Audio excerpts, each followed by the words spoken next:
Hello viewers, आज जो हमारे मेहमान हैं वो दिल्ली में रहते हैं और आज हम इनसे बातचीत करेंगे। बेसिकली हिंदुस्तान में मुसलमानों की हालात और दिल्ली में कैसी है, इस पे कैसे सुधार करें। इसके अलावा एजुकेशन पे भी कुछ थोड़ी बहुत बात करेंगे, क्योंकि ये एजुकेशन से भी जुड़े हुए हैं और एक्टिविस्ट भी हैं। जो गवर्नमेंट की पॉलिसी है उस पर भी डिस्कस करेंगे, बच्चों को कैसे सुधारें। इसके अलावा हमारे इलाके में ख़ास तौर से बटला हाउस जामिया नगर में गंदगी है, बच्चे नशे की तरफ जा रहे हैं, इन पे भी गुफ्तगू करेंगे। तो चलिए मिलते हैं। जनाब बताइए सर। अस्सलाम वालेकुम। वालेकुम अस्सलाम रहमतुल्लाहि व बरकातहू। अपने बारे में बताइए पहले। मैं मोहम्मद एजाज अशरफ, मेरा पैदाइशी वतन बिहार से ताल्लुक़ रखता हूँ मैं, और मैं जामिया नगर में तकरीबन 15 साल से हूँ। यहाँ 15 साल से मैं यहाँ रहता हूँ और आप ही लोगों के बीच हूँ। सर, सबसे पहला क्वेश्चन है कि आप इतने सालों से काम कर रहे हैं जामिया नगर में, किस किस फील्ड में आपने अभी काम किया है और किस में काम कर रहे हैं? साहब, मैंने जामिया नगर में जो काम किया है या जिस पे मैं कर रहा हूँ अभी, उसमें हमारा मेन फोकस जो है वो एजुकेशन की तरफ है। और जो हमारी मुस्लिम सोसाइटी है यहाँ, उसमें एजुकेशन की क्या हालत है उस पे हमने काम किया। लगातार 3 साल से मैं कर रहा हूँ उसमें। इस सिलसिले में मैं गवर्नमेंट स्कूल से जुड़ा हुआ भी हूँ और गवर्नमेंट स्कूल के कोर कमेटी की जो एसएमसी कमेटी होती है उसका मेंबर भी हूँ। और 2 स्कूल है हमारा, एक गर्ल्स का और एक बॉयज़ का, जहाँ मैं एसएमसी मेंबर वहाँ पे ओह, काम एसएमसी करता मेंबर हूँ। हैं। जी। सर, सबसे पहले हमें बताइए कि आपको बहुत अच्छे से पता है कि जो कौम दुनिया में अपना काम, अपना हक या आगे नहीं बढ़ती है, तो वहाँ का जो राजा, वहाँ का जो लीडर, वहाँ का जो हुक्मरान होता है वो भी अनदेखा कर देता है। तो सबसे पहले हमारी कौम की सबसे बड़ी कमजोरी बताइए और उसको कैसे सुधारें, ये पहला एक्सप्लेन कीजिए। सर, हिंदी में कहावत है कि जैसी देवी वैसी पूजा। ओह। आपने जो लीडर या पेशवा के बारे में कहा, तो जो लीडर या पेशवा जो होते हैं वो देखते हैं कि सोसाइटी के लोग कैसे हैं, उसी पैटर्न पे चलते हैं। वो लोग जिस तरीके से ज़िंदगी जीना चाहते हैं, उनका नेता उनको वैसे ही ट्रीट करता है, वैसे ही लेके जाता है। अब हमको अपनी ज़िंदगी जीने के लिए अपने तौर से काम करना पड़ेगा और हमको अपने हिसाब से आना पड़ेगा, तभी जाकर के हमारे जो पेशवा हैं या हमारे जो लीडर हैं वो हमारे लिए काम करेंगे। ठीक है, तो क्या कमी है अभी? सबसे बड़ी कौम कमी सोई ये हुई है, है। कौम सोई हुई है यहाँ। जो इसके लिए करना क्या है बताया, तो इसके लिए जो यहाँ 2 तरह के लोग हैं, एक ऑफिस वाले हैं, दूसरे बिजनेस वाले लोग हैं। समाज में समाज किधर जा रहा है, इनमें से दोनों में से किसी आदमी को कोई मतलब नहीं। ऑफिस वाले अपने ऑफिस करके शाम को आते हैं, अपने बच्चों के साथ सो जाते हैं, अपने तक मुतमईन है, कल सुबह गए फिर अपने बच्चे को स्कूल भेजे, हो गया। बिजनेस वाले बिजनेस में लगे हैं। समाज के बच्चे या समाज किधर जा रहा है, इससे किसी को कोई मतलब नहीं है। इसको अवेयर करने के लिए, इसको समाज को सुधारने के लिए सबसे पहले एजुकेशन की ज़रूरत है और हमको मतलब समाज में तालीम लाना है। बिल्कुल। तालीम की बात हो रही है तो ये बताइए कि सबसे पहले ये एक मुस्लिम बहुल इलाका है, 95% आबादी मुसलमानों की है, तो मस्जिदें भी होंगी, बहुत सारी मदरसे भी होंगे। तो मेरे ख्याल से 100 से ज़्यादा मस्जिदें, मदरसे तो होंगे ही अपने इलाके में। जो मस्जिदों से, मदरसों से जो उम्मीद आपकी है, उस पर कितना, क्या सोचते हैं आप उस पर, जो उम्मीदें उनसे जुड़ी हुई है? सर, ये इलाका बिल्कुल आपने बताया कि मुस्लिम का बहुत बड़ा इलाका है ये। और अल्हम्दुलिल्लाह मस्जिद में भी जाएंगे तो नमाजी आपको मिलेंगे, मदरसे में भी जाएंगे तो आपको मदरसे में बच्चे मिलेंगे। लेकिन जो जो सवाल आपका है कि इनसे आपकी क्या उम्मीदें हैं, तो मैं तकरीबन 50-55 साल का हो गया हूँ। आज भी मदरसे को उसी पैटर्न पे चलते देख रहा हूँ जो वो 50 साल पहले पहले चलते था। थे। ओह। इनसे तो आज तक, अभी तक तो कुछ हुआ नहीं है। बेशक ये दीन के मामले में काम कर रहे होंगे, ये अलग बात है, लेकिन समाज के मामले में और समाज सुधार में इनका काम सिफर के बराबर है। रिज़ल्ट ज़ीरो है, कुछ नहीं है। तो आप मौलाना साहब से, इमाम साहब से, जो भी मुतवल्ली हैं मस्जिद के देख रेख या मदरसा के, उनसे आप क्या गुजारिश करना चाहेंगे? मैं मस्जिद के इमाम साहब से, मस्जिद के मुतवल्ली से या मस्जिद के सेक्रेटरी से, जो पूरा उनका ये है कमेटी है, या जो मदरसे के लोग हैं, इनको मैं ये चाहता हूँ कि ये मस्जिद और मदरसा से बाहर आएँ, ठीक है। बाहर आकर के ये समाज में जाएं, समाज के लोगों को अवेयर करें, समाज के लोगों को बताएं कि ये गलत है, ये सही है, चाहे जो भी रास्ता हो, गंदगी का है, सफाई का है, पढ़ाई का है, उसमें है। इनको समाज, मदरसे और मस्जिद से निकल के समाज में आके अवेयर करने की ज़रूरत है। इनसे ये एक्सेप्टेंस है मेरा कि ये काम में आएंगे। मैंने ये क्वेश्चन इसलिए पूछा क्योंकि हमारी आबादी जो है मुसलमान ज़्यादातर जिनकी ज़्यादा सुनते हैं वो यही लोग हैं।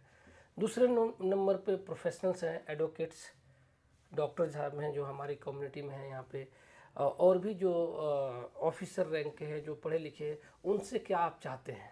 सर मस्जिद के और इसके बारे में जो आपने कहा कि लोग यहाँ से सुनते हैं, सच्चाई ये है कि लोग सुनते हैं यहाँ से, लेकिन मस्जिद के मेंबर से सुनते सुनते तो इतनी उम्र हो गई, लेकिन उसका ज़मीन पर रिज़ल्ट कुछ नहीं है, ठीक है, ज़ीरो है। इस इलाके में जो इंटेलेक्चुअल लोग हैं, जो प्रोफेसर हैं, जो इंजीनियर हैं, जो डॉक्टर हैं, ये महदूद हो गए हैं। महदूद, हाँ, ये महदूद हैं सिर्फ अपने और अपने बच्चों के लिए, बिल्कुल, सिर्फ इससे ये बाहर नहीं आ रहे हैं। और मैं इनसे ये कह रहा हूँ कि अपने और अपने बच्चों के को तो करिए ही, मना नहीं है, आप उनके लिए उनका करिए, लेकिन जो आपके समाज के बच्चे हैं, आपके बगल के बच्चे हैं, आप उनकी तरफ भी आइए और उनको भी अपने साथ लेकर के समाज को आगे बढ़ाइए। अगर आप आएंगे, मैं आपसे बोलूँगा कि मेरे साथ आप चलिए और जो सोसाइटी है हमारी उसमें, तो आँख से आंसू आएगा आपको कि क्या हालत है बच्चों की। मेरे साथ सरकारी स्कूल में चलिए, वहाँ चल के देखिए कि बच्चे सरकारी स्कूल में कैसे पढ़ते हैं और कैसे पढ़ाया जाता है और क्या पढ़ाई है वहाँ।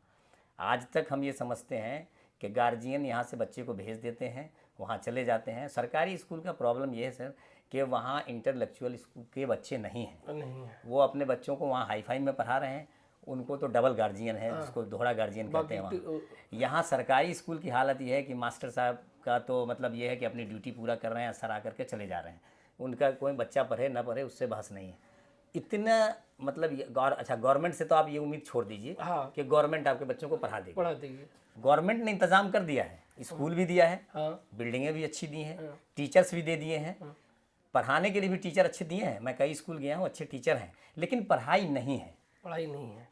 ठीक है सर, अभी आप पिछले दिनों बात कर रहे थे कि अगर सही समय पे इस इलाके को नहीं संभाला गया तो 10 साल बाद रहने लायक नहीं रह जाएगा। ये जो भी इंटेलेक्चुअल हैं, डॉक्टर, इंजीनियर, जो भी बड़े लोग हैं, अपने बच्चों को कहाँ लेके जाएंगे, या जो आम आदमी है वो, आप कह रहे थे कि 10 साल में रहने क्या क्या है। आप बता रहे थे कि नशा हो गया है, बदमाशियाँ बढ़ गई हैं, गलियों में गाड़ियाँ तेज चलाते हैं, इस पर आप बताइए थोड़ा। ये जो मैंने आपसे कहा था कि 10 साल के बाद, 10 साल नहीं 5 साल, अब तो 5 साल हो गया, 5 साल के बाद आपका यहाँ चलना फिरना एक शरीफ आदमी का मुश्किल हो जाएगा। ये मैंने इसलिए कहा था कि अभी 10 दिन पहले की बात है, कब्रिस्तान के सामने दिन में छुराबाजी हुई, खलीलुल्लाह के पास छुराबाजी हुई, और उसके सिलसिले में SHO साहब ने एक मीटिंग भी रखी खलीलुल्लाह, इसमें इस्लाम मस्जिद में, लेकिन वो मीटिंग नहीं हो पाई किसी वजह से, पता नहीं क्या हुआ। उस मीटिंग में 2 बार ऐलान हुआ और हम लोग मीटिंग में जाने का सोचा भी कि रखा जाए इस पर। तो ये हालात है। गाड़ी चलाने की जहाँ तक बात है कि बच्चे जब अवेयर नहीं होंगे, बच्चे जब समझदार नहीं होंगे, जब बच्चों को दीन का इल्म नहीं होगा, दुनिया का इल्म नहीं होगा, तो यही होगा। तीसरी सबसे बड़ी बात जो है, जो जिनको इंटेलेक्चुअल या पढ़े लिखे लोग कहते हैं आप, तो एक शेर मुझे याद आता है कि आज़ाद हिंदुस्तान का देखिए नज़ारा, रहने को घर नहीं है सारा जहां हमारा। किराए पर ये मकान लिए हुए, 4 व्हीलर इनके पास है, और 4 व्हीलर ये गली में खड़ी कर देते हैं, 2 व्हीलर ये गली में खड़ी कर देते हैं। ये बहुत बड़ी समस्या। रात में 2 बजे सर आप मरीज लेकर नहीं निकल सकते, ऐसी गली में 5 नंबर गली, 7 नंबर गली में जाइए, गाड़ियाँ लगी रहती है दोनों किनारे से, आप गाड़ी एम्बुलेंस आप क्रॉस नहीं कर सकते। कई सारी गलियों का ये हालत है। क्यों?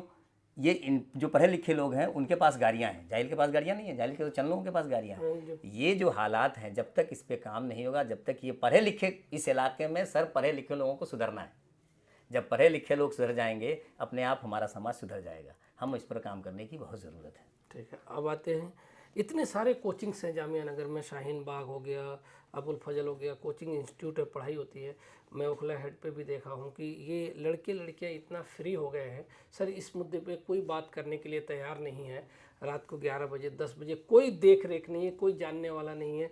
वहाँ पे कॉफ़ी शॉप है, वहाँ पे लड़के लड़कियाँ खड़े रहते हैं, और कोई भी इस इलाके में NGO सोसाइटी, आपके पास भी है एक ट्रस्ट है, तो आप क्या कर रहे हैं या क्या चाहते हैं, कैसे होगा, कैसे ये सारी चीज़ें मैनेज की जाए? सर ये जो आपने कहा कि जामिया में इतना कोचिंग इंस्टीट्यूट है, सारा कुछ है, आपको लगता है कि ये बच्चे को सामाजिक ज़िंदगी पढ़ाते हैं, समाज में कैसे ज़िंदगी जीते हैं ये पढ़ाते हैं? ये बनाते हैं डॉक्टर, ये बनाते हैं इंजीनियर, ये बनाते हैं प्रोफेसर। इनका काम ये है कि मेरा रिज़ल्ट हो और मेरी दुकानें चलें। हकीकत में जो है कल को पता चलेगा तो मुझे गालियाँ भी पड़ेंगी। ये अपना अपना कैरियर बना रहे हैं। ओह, ये जो कोचिंग वाले हैं ये अपना कैरियर बनाते हैं, बच्चों का नहीं, अपना कैरियर बनाते हैं। और बच्चों को ये ऐसी जगह पहुंचा दे रहे हैं जहां से वो दीन के हैं ना दुनिया के। बिल्कुल। कमाएंगे, खाएंगे और यहीं मर जाएंगे। डॉक्टर बना रहे हैं लेकिन उसके साथ साथ एक अच्छा इंसान नहीं बना रहे। इंजीनियर बना रहे, एक अच्छा इंसान नहीं बना रहे। पढ़ा लिखा बना रहे लेकिन इंसान नहीं बना रहे। अगर ये इंसान बनाते हैं तो ये कॉफ़ी सेंटर, ये टी स्टॉल जो 2 बजे रात तक खुले रहती है, जहाँ लोग बच्चे चाय पीते हैं, वहाँ क्या आपको लगता है कि ये नशाखोर बच्चे चाय पीते हैं?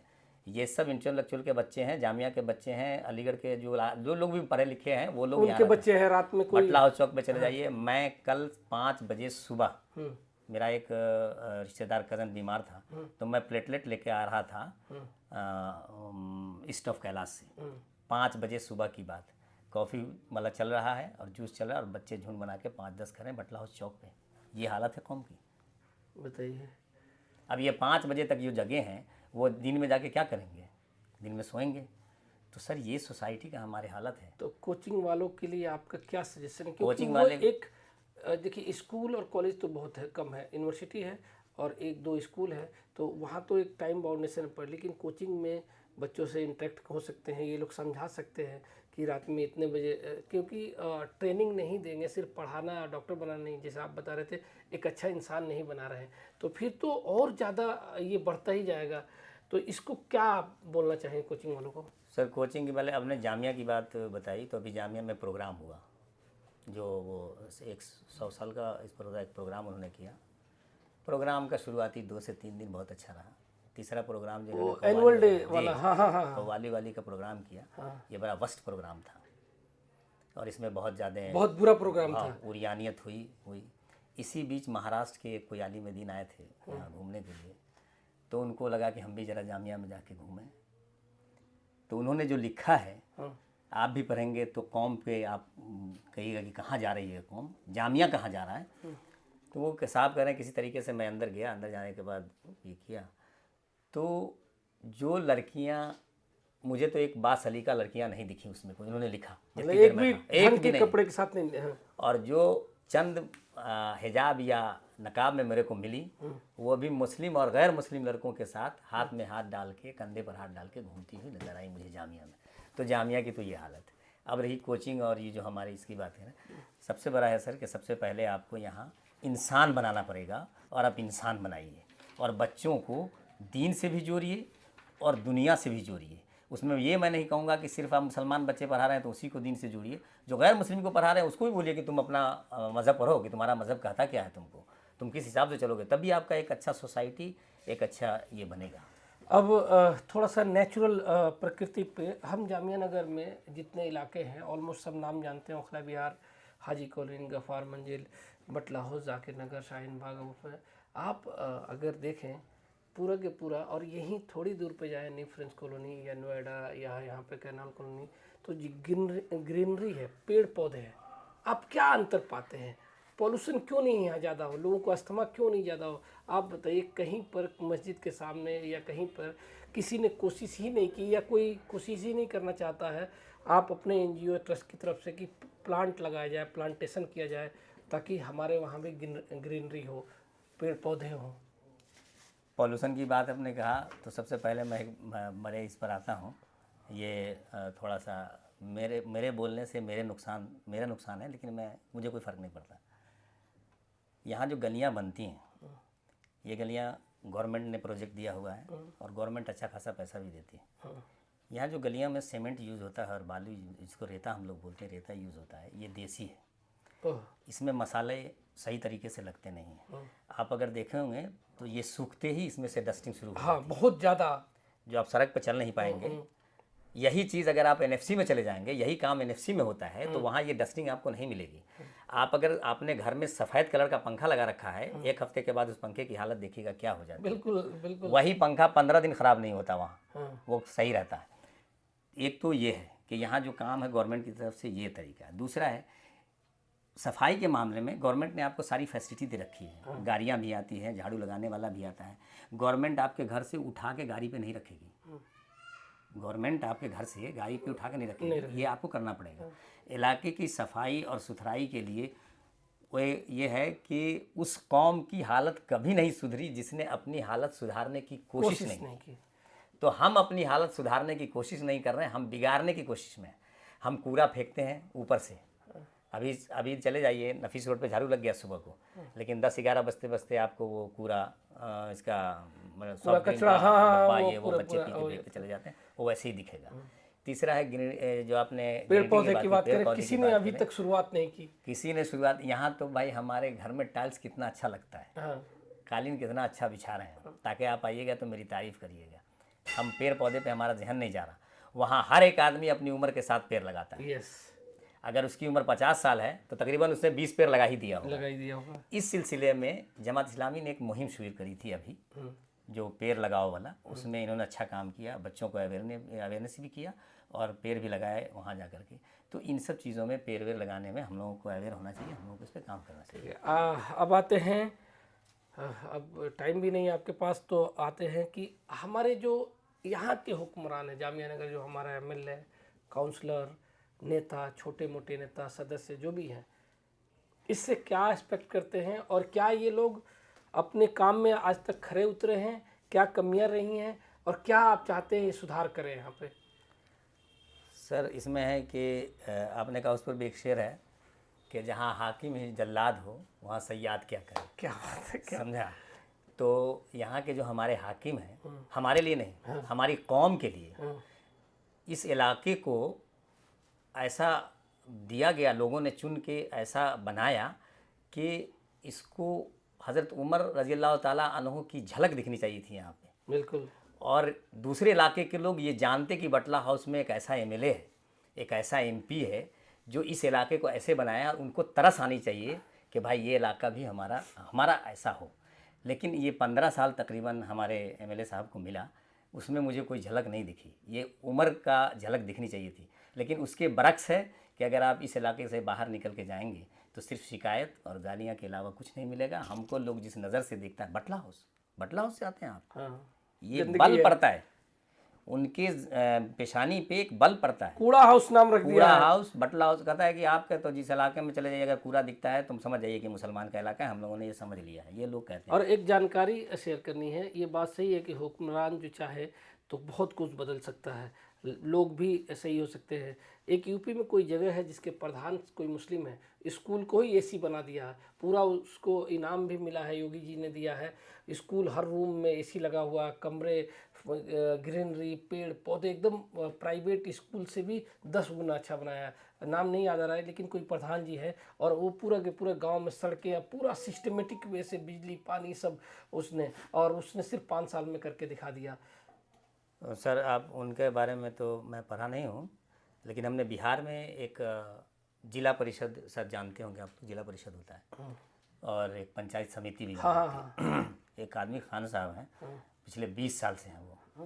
पहले साल जिला परिषद वो जीते, दूसरी बार वो इलाका जो है लेडीज़ महिला का हो गया, तो उन्होंने वाइफ को लड़ाया, उनकी वाइफ भी जीत गई। तीसरे साल फिर वो आरक्षण में चला गया, तो उस साल वो नहीं रहे। चौथे साल फिर वो आए, फिर वो अभी है। उनके इलाके में स्ट्रीट लाइट लगी है। क्या बात है। और वो स्ट्रीट लाइट, वो तो खंबा वाला है ही, साथ में जो सड़क किनारे जो पीली वाली लाइट जलती है वो लाइट लगी है। क्या बात है। प्रधानमंत्री बुला करके उनको अवार्ड दिए हैं। कलेक्टर साहब उनके दरवाजे जाते हैं, पूछते हैं उनसे कि आप कैसे चलाते हैं, कैसे मैनेज करते हैं, कैसे बनाया उन्होंने। एक कोई पत्रकार गए थे, उनसे इंटरव्यू ले रहे थे, कहा कि सारे जहान में ये जो इंदिरा आवास है उसमें करप्शन आता है। उन्होंने कहा कि मेरे किसी भी इंदिरा आवास को उठा के देख लीजिए, अगर 1 रुपये का करप्शन होगा तो मैं कल से नेतागिरी छोड़ दूंगा। क्या बात है। ऐसा सर, ऐसे नेता चाहिए मुझे, ऐसा बटला हाउस चाहिए मुझे। और इसके लिए हमारे जो MLA हैं या हमारे जो काउंसलर हैं, इनको किसी बाहरी मदद की ज़रूरत नहीं है। अल्हम्दुलिल्लाह ये इतने सक्षम हैं कि ये सारा कुछ कर सकते हैं। बिल्कुल, बिल्कुल। अभी सुना है कि नाजिया दानिश मैडम ने सफाई पर मुहिम शुरू करी है। जैसे आज मैं देखा, मेरी गली में गाड़ियाँ आई थी, कचरा उठा के ले गई हैं, तो इनका 1-2 वीडियोज़ वगैरह देखा मैंने, तो इन्होंने किया है। तो ये काम करने की ज़रूरत है सर। इनसे मैं यही चाहता हूँ कि दोनों आदमी मिलके, ये एक्चुअली क्या है कि मैं कई वीडियोस देखता रहा तो ब्लेम बहुत है यहाँ, ये MLA का इलाका है जी, ये फलाने के काम में आता है जी। नहीं, आप दोनों आदमी इसको भुलाइए और साथ में आकर के हमारी भलाई के लिए काम करिए। अगर आप ब्लेम लगाते हैं तो ये आपकी अपनी भलाई है, बिल्कुल। और इसमें हमारी भलाई नहीं है। एक बात क्लियर है, नेता किसी भी पार्टी का हो, चाहे बीजेपी का हो, आम आदमी का, अगर वो काम करेगा, कांग्रेस का हो, तो हम उसके साथ खड़े। हम किसी पार्टी या किसी नेता के सपोर्टर नहीं, हम अपनी पब्लिक के लिए हैं। तो आखिरी सवाल ये है, उसके बाद से आपका राय जानेंगे कि सवाल है कि नशा और बढ़ता जा रहा है, गुटखा, पान, बीड़ी, कितनी दुकानें दिन पर दिन खुलती जा रही हैं और इस पर ना कोई जवाबदेही है। पुलिस देखिए जो काम करती है, पुलिस का अलग काम है, सरकार का। हमारे इलाके में इतनी तेज़ी से बढ़ रहा और हर गुटखे की दुकान में नशे के काम शुरू हो गया है। शराब लोग छुप के पीते हैं, अब तो देख रहा हूँ खुलेआम पी रहे हैं, पहले होता था। तो इस पर और छोटे छोटे 9th क्लास 8th क्लास के बच्चे पी रहे हैं, खा रहे हैं और इतने ज़्यादा परिवार इससे परेशान हैं आज के डेट में। तो सर आपका ट्रस्ट, आपका एनजीओ और इस इलाके के लोग कैसे काम कर रहे हैं, आप बताइए क्या करना पड़ेगा इसको। सर इसमें जो आपने इसका नशा और इसकी बात बताई, मैं बटला हाउस चौक पे खड़ा था कहीं जाने के लिए, तो एक 8 साल या 10 साल के बच्चे का एक आदमी हाथ पकड़े हुआ है। वो पुलिस महकमा का आदमी था लेकिन सिविल में था। वो थर्मामीटर का जो डब्बा होता है उसमें वो ड्रग्स वो बच्चा लिए हुआ था। वो बच्चा 8 साल का था। बताइए। उसको वो पकड़े हुआ है और वो बच्चा रो रहा है, भागने की कोशिश में है। वो उससे पूछ रहा है कि तुमको दिया ये किसने। उस बच्चे ने बताया, तो फिर उसने एक दूसरे रिक्शे वाले को पकड़ा, वहाँ से पकड़ के ये उनको किया। अब वहाँ पर हम लोग जमा हुए तो हमने उनसे पूछा, तो देखिए वो गैर मुस्लिम था। उसने कहा कि जब इस बच्चे को आप ये चीज़ बेचने की लत लगाएंगे तो कल को ये बच्चा पिएगा भी और ये इसमें आएगा।